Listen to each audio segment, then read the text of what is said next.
Dear students, myself is Praveen Kumar Agarwal from Management Department welcomes you in my today's lecture of Managerial Economics. In today's lecture, we will discuss upon the topic factors determining price elasticity of demand. यानी कि हम आज के topic में उन particular factors को determine करेंगे जिनके बेसिस पर प्राइस इलास्टिसिटी ऑफ डिमांड को प्रॉपर्ली मेजर किया जा सकता है। ये कौन कौन से फैक्टर्स होते हैं जिनके बेसिस पर हम प्राइस इलास्टिसिटी ऑफ डिमांड को मेजर कर सकते हैं। तो हम उन इंपॉर्टेंट फैक्टर्स को यहाँ पर डिस्कस करेंगे। कौन कौन से फैक्टर्स हैं? अच्छा, जब हम फैक्टर्स की बात करेंगे तो हमें फॉर्मूला ध्यान रखना होगा जिसको मैंने साइड में रिपेयर किया है, percentage change in quantity upon percentage change in price. इस पर्टिकुलर फॉर्मूले को ध्यान में रखते हुए ही हम डिफरेंट फैक्टर्स को यहाँ डिस्कस करेंगे जिनके बेसिस पर प्राइस इलास्टिसिटी ऑफ डिमांड को डिटरमाइन किया जा सकता है। ठीक है, पहला फैक्टर है यहाँ पर, that is the nature of commodity. Commodity के नेचर पर डिपेंड करता है। The very first important point here is what is the nature of the commodity. अब दो टाइप की कमोडिटी होती है, एक तो होती है नेसेसिटी गुड्स और दूसरे होते हैं लग्जरियस गुड्स। नेसेसिटी गुड्स क्या होते हैं? नेसेसिटी गुड्स का मतलब होता है जिन गुड्स की जरूरत हमें है ही है, जिनके बिना हम लाइफ को पास नहीं कर सकते, which are very essential for passing of our lives. जिन पर्टिकुलर गुड्स को हमारी लाइफ को पास करने के लिए हाई लेवल पर कंज्यूम किया जाता है उन्हें हम नेसेसिटी गुड्स में इंक्लूड करते हैं। अब वो बात करते हैं नेसेसिटी गुड्स केस में, अगर हम प्राइस में चेंज करते हैं तो उसके बेसिस पर क्वांटिटी में बहुत ज़्यादा चेंज नहीं होगा। इफ यानी कि प्राइस में अगर बहुत ज़्यादा चेंज कर भी दिया जाता है तो भी उनकी क्वांटिटी डिमांडेड में बहुत ज़्यादा फर्क नहीं पड़ेगा, क्योंकि इन गुड्स की जरूरत तो हमें हमेशा रहती ही रहती है। तो इस केस में जो डिमांड होगी वो कैसी होगी? It will be inelastic demand. Clear? जबकि लग्जरी सोर्स की बात करी जाए तो लग्जरियस वो होते हैं जब जिन्हें हम अपने कंफर्ट के लिए परचेज करते हैं, यानी जब हमारे पास पैसा होता है, जब हमारे पास अवेलेबिलिटी होती है मनी की, तब तो हम इसे परचेज करते हैं, और नहीं होती है तो नहीं परचेज करते हैं। ये हमारे नेसेसिटी गुड्स में नहीं होते हैं इंक्लूड। यानी कि अगर इन पर्टिकुलर प्रोडक्ट के प्राइस में ज़्यादा चेंज आ जाता है या थोड़ा भी चेंज आता है तो उनकी क्वांटिटी में चेंज प्राइस के कंपेरिजन में ज़्यादा होगा। तो इसका मतलब यहाँ जो डिमांड होगी वो कैसी होगी? इलास्टिक डिमांड होगी। क्लियर? अब हम बात करते हैं अबाउट द सेकंड फैक्टर की। Second factor is availability of substitute. किसी भी पर्टिकुलर प्रोडक्ट के रेफरेंस में मार्केट में उसके सब्स्टिट्यूट कितने ज़्यादा क्वांटिटी में अवेलेबल है या नहीं अवेलेबल है, इसके बेसिस पर हम डिमांड को डिस्कस करेंगे कि वो इलास्टिक होगी या फिर इनइलास्टिक होगी। अगर मान लीजिए किसी पर्टिकुलर कमोडिटी के कोई भी सब्स्टिट्यूट अवेलेबल नहीं है तो अगर इस कमोडिटी के प्राइस को इंक्रीज कर भी दिया जाता है तो भी इसकी क्वांटिटी डिमांडेड में फर्क नहीं पड़ेगा, क्योंकि कोई सब्स्टिट्यूट ही नहीं है तो कंज्यूमर स्विच कहाँ करेगा। तो इस केस में डिमांड कैसी होगी? इनइलास्टिक डिमांड होगी। जबकि अगर किसी कमोडिटी के मार्केट में सब्स्टिट्यूट्स अवेलेबल हैं और अगर ये प्रोडक्ट अपने प्राइस में चेंज करता है तो इसकी क्वांटिटी डिमांडेड में चेंज ज़्यादा होगा, क्योंकि इसके कस्टमर्स क्या करेंगे? सब्स्टिट्यूट्स पर स्विच कर जाएंगे। इसी वजह से इसकी डिमांड कैसी होती है? इलास्टिक होती है। Third factor is different use of commodity. अब यहाँ पे ये भी देखना पड़ता है कि जो कमोडिटी हम यूज़ कर रहे हैं उसके यूजेस कितने हैं, फ्यू यूजेस हैं या फिर उसके मोर यूजेस हैं। अगर कोई प्रोडक्ट ऐसा है जिसके फ्यू यूजेस हैं, केवल कुछ ही यूज हैं, तो उस केस में उसकी डिमांड होगी इनइलास्टिक। लेकिन अगर उसके ज़्यादा यूजेस हैं तो उसकी डिमांड होगी इलास्टिक। जैसे मिल्क की बात करें, मिल्क के बहुत सारे यूजेस हैं। मिल्क से आप उसको ड्रिंकिंग के लिए भी यूज़ कर सकते हो, खोआ बना सकते हो उसका, चीज़, स्वीट्स और भी बहुत सारे यूजेस हैं मिल्क के। तो अगर मिल्क के प्राइजेस में चेंज होता है तो उसकी क्वांटिटी में चेंज कंपैरेटिवली ज़्यादा होगा। तो इसी वजह से डिमांड कैसी होती है? इलास्टिक होती है। जबकि अगर किसी कमोडिटी के फ्यू यूजेज हैं या बिल्कुल भी यूज नहीं है तो उस केस में उसकी जो डिमांड होगी वो कैसी होगी? It will be inelastic. Now come to the next one. The fourth one is the income of consumers. अब इनकम ऑफ कंज्यूमर्स की बात करते हैं। यहाँ मैंने कंज्यूमर्स की इनकम के रिगार्डिंग 3 कैटेगरीज को फोकस किया है। The first category is the very high income group of consumers, second one is the middle income group of consumers and third category is the very low group of consumers. अगर हम very high या very low की बात करते हैं तो इस case में डिमांड होती है इनइलास्टिक, जबकि मिडिल इनकम ग्रुप के केस में डिमांड होती है इलास्टिक। अब कैसे होती है ये भी समझ लीजिए। जिन कंज्यूमर्स की इनकम हाई है, अगर उनके द्वारा यूज़ किए जाने वाले किसी भी प्रोडक्ट के प्राइस में कोई चेंज होता है तो इनकी तरफ से कोई भी दिक्कत नहीं होगी उसको प्राइस को पे करने में। अगर प्राइस बढ़ भी जाता है तो क्योंकि इनकी इनकम क्या है? हाई ग्रुप में है, तो उनको कोई दिक्कत है ही नहीं। तो इसकी वजह से क्वांटिटी डिमांडेड पर बहुत ज़्यादा फर्क नहीं पड़ता है। तो डिमांड कैसी होगी? इनइलास्टिक हो गई। और वेरी लो की बात करते हैं, क्योंकि इनकम तो पहले ही बहुत कम है अगर किसी पर्टिकुलर प्रोडक्ट के प्राइस में कोई भी चेंज आता भी है तो वो बहुत ज़्यादा चेंज तो होगा नहीं, क्योंकि ये लोअर कॉस्ट के प्रोडक्ट्स को परचेज कर रहे होंगे। तो ऑब्वियसली अगर इनके प्रोडक्ट में कोई भी चेंज होता भी है थोड़ा बहुत, तो उसकी वजह से इनकी डिमांड पर बहुत ज़्यादा फर्क नहीं पड़ेगा। लेकिन जो middle income group of consumers होते हैं, जो एवरेज प्राइस के प्रोडक्ट्स को परचेस कर रहे होते हैं, अगर उनके प्रोडक्ट के प्राइस में कोई भी चेंज होता है तो उसकी वजह से क्वांटिटी डिमांडेड पर बहुत ज़्यादा इफेक्ट आएगा। इसी वजह से डिमांड कैसी होती है? इलास्टिक डिमांड होती है। Clear? Now come to the next one, that is the postponement of the use.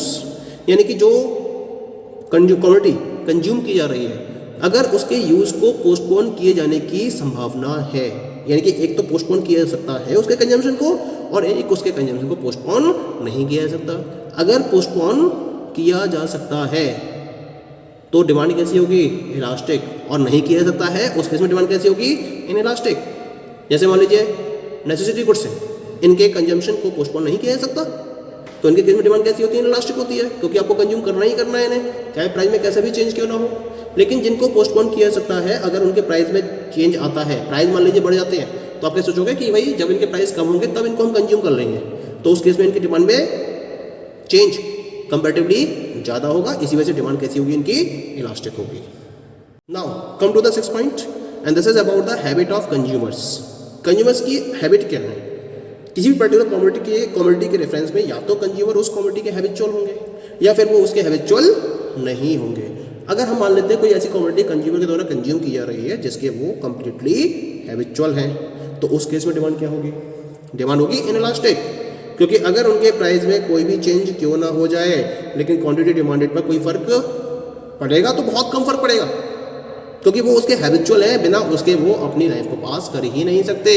जैसे कोई भी अल्कोहलिक पर्सन है, कोई भी ड्रगिस्ट पर्सन है जो ड्रग को ले रहा है, ड्रग को कंज्यूम कर रहा है, या जो अल्कोहल को कंज्यूम कर रहा है, या कोई भी टोबाको प्रोडक्ट को कंज्यूम करने वाला पर्सन है, अगर इन प्रोडक्ट्स के प्राइस में कोई भी चेंज होता है तो उसकी वजह से इनकी क्वांटिटी डिमांडेड पे बहुत ज़्यादा फर्क नहीं पड़ेगा, क्योंकि कंज्यूमर्स हैबिचुअल है इन कमोडिटीज़ के, वो बिना इनके अपनी लाइफ को पास कर ही नहीं सकते, तो इनकी डिमांड कैसी होगी? इनइलास्टिक होगी। लेकिन अगर कंज्यूमर किसी कमोडिटी का हैबिचुअल नहीं है और अगर इस पर्टिकुलर प्रोडक्ट के प्राइस में चेंज कर दिया जाता है तो इसकी क्वांटिटी डिमांड में चेंज कंपैरेटिवली ज़्यादा होगा। इसी वजह से इसकी डिमांड कैसी होगी? इलास्टिक डिमांड होगी। पॉइंट क्लियर हो गया? Now we come to the next factor. Next factor is the proportion of income spent on a commodity.